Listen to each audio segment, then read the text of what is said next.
Ukrainian authorities have ordered the evacuation of a key town in the Donbas region as Russian forces continue to make gains in the east of the country, despite Ukraine's ongoing offensive into Russia's Kursk region. Officials said families with children living in Pokrovsk and surrounding villages would be forced to leave. The head of the town's military government, Serhiy Dobryak, said residents had at most 2 weeks to flee the Russian advance. The strategically important town of Pokrovsk is one of Ukraine's main defensive strongholds and a key logistical hub for Kyiv's troops on the Eastern Front. Donetsk Region Governor Vadim Filishkin said over 53,000 people, including almost 4,000 children, remain in the town. He said authorities had taken the decision to forcibly evacuate children and their parents or guardians. When our cities are within range of virtually any enemy weapon, the decision to evacuate is necessary and inevitable.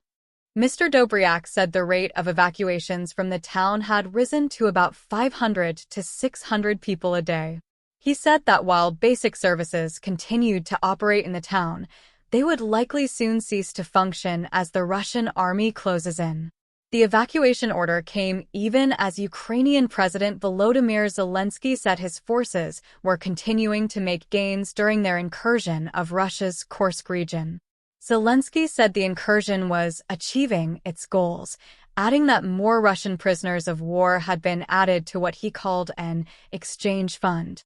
One of the aims of the incursion is reportedly to divert Russia's troops away from the Donbas region, relieving pressure on beleaguered Ukrainian troops there.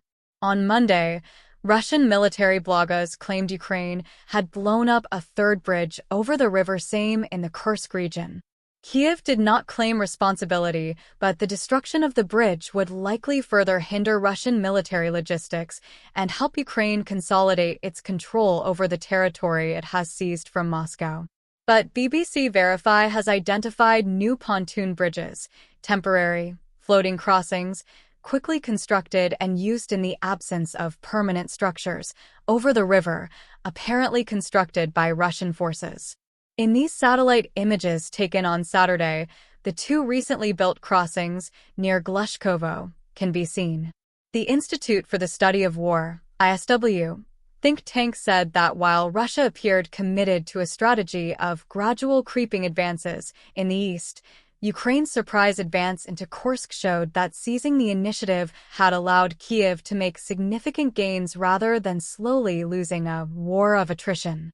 Kyiv claims to have seized nearly 1,000 square kilometers, 621 sq miles, of Russian territory since it first attacked its neighbor on August 6.